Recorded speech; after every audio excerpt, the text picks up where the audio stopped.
কেমন লাগছে? আমাদের ট্যাক্সি স্ট্যান্ড, আমরা ট্যাক্সি চালক, আমরা এই সংগঠনের সাথে ফেস করতে পারিনি আগে, কারণ রানিং যে পার্টি ছিল, হ্যাঁ, অনেকে ভয়ে যায়নি, অনেকে মন থেকে করেনি, এরকম হয়েছে। এখন যেহেতু আমরা বিজেপি পার্টি এখন আমাদের চলে আসছে সরকারে, ঠিক আছে, এখন আমরা এই পার্টিতে খুলে মিশতে পারতেছি, মন খুলে মিশতে পারতেছি, পার্টি করতে পারবো, হ্যাঁ, সকলকে জানাইতে পারবো, এরকম একটা ব্যাপার চলে আসলো এখন। আর ভারতীয় জনতা পার্টি হিপ হিপ বুড়ে কতজন আপনারা জয় শ্রীরাম। কতজন আজকে আপনারা হচ্ছে বিজেপির সঙ্গে আসলেন?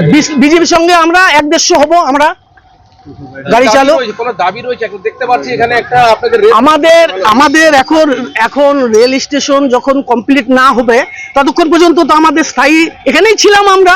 এখন যেহেতু কাজকর্ম চলছে, আমরাই ওই আশেপাশে থাকছি। এবার কমপ্লিট হয়ে গেলে আমাদের এখানে একটা পার্টি অফিস, হ্যাঁ, ড্রাইভারদের আগে যেরকম ছিল সেরকম, হ্যাঁ, একটা পার্টি অফিস আমাদের আগেও ছিল, কাজের জন্য ভেঙে দেওয়া হয়েছে। এখন এটা কমপ্লিট হলে আমাদের একটা জায়গা হবে, জায়গা করে দিবে আমাদেরকে পার্টি, ঠিক আছে। আর আমরা পার্টি অফিস ঘরের একটা আবেদন রাখছি, ঠিক আছে, রাখা হয়েছে। আমার নাম তমাল কুমার দে। দেখতে পাচ্ছি আপনারা হচ্ছে রেলওয়ে চত্বরে যে ট্যাক্সি স্ট্যান্ড রয়েছে সেখানে পতাকা উত্তোলন করলেন, ব্যাপারটা কি রয়েছে? ব্যাপারটা যেটা হয়েছে যে যেভাবে আমাদের ভারতীয় জনতা পার্টি পশ্চিমবাংলায় গেরুয়াময় হয়ে গেছে, সেই জায়গাটাতে আমরা বলতে পারি যে কালিয়াগঞ্জের বুকেও যেভাবে আমরা সব ভোটে, যেভাবে সব কর্মীরা বা যত জনগণ আছে আমাদের বিজেপির সাথেই ছিল, কিন্তু তারা বাইরে প্রকাশিত হতে পারেনি। যেহেতু রাজ্যে আমরা এসে গেছি, তাদের মধ্যে সেই আর ভয় ডর কিছুই নেই। তারা এখন সামনাসামনি হয়ে গেরুয়াময় আমরা প্রতিটা ফেসে দেখতে পাচ্ছি। এবং আমি বলতে চাইছি আপনাদের দ্বারা বা এনাদের দ্বারাও যে আমরা যেহেতু গেরুয়াময় হয়েছি, এই গেরুয়াময়ের মর্যাদা আমরা রাখবো।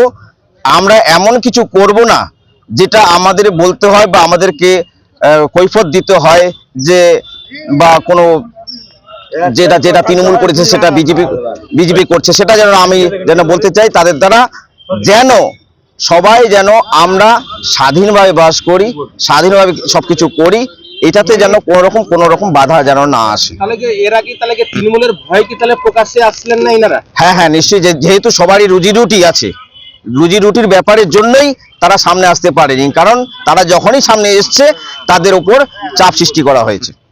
এখানে একটা পার্টি অফিস দরকার রয়েছে, তাহলে আগামী দিনে কি চিন্তা ভাবনা রয়েছে? এখন যেহেতু রেলওয়ে পরিকাঠামো তৈরি হচ্ছে, যদি পরিকাঠামো হয়ে যাওয়ার পর যদি সেরকম থাকে, সেরকম তাদের পার্টি অফিস তাদের করবে। কত লোক যোগদান করলেন আজকে আপনাদের সঙ্গে? অনেক লোক আছে, আরো অনেক লোক বাইরে গেছে। তারা মোটামুটি এখানে 100 থেকে 150 লোক যারা ড্রাইভার আছে তারা আমাদের সাথে আছে, আরো যুক্ত হবে। আপনার নাম ও পরিচয়? অপূর্ব রায়, আমি টাউন প্রেসিডেন্ট।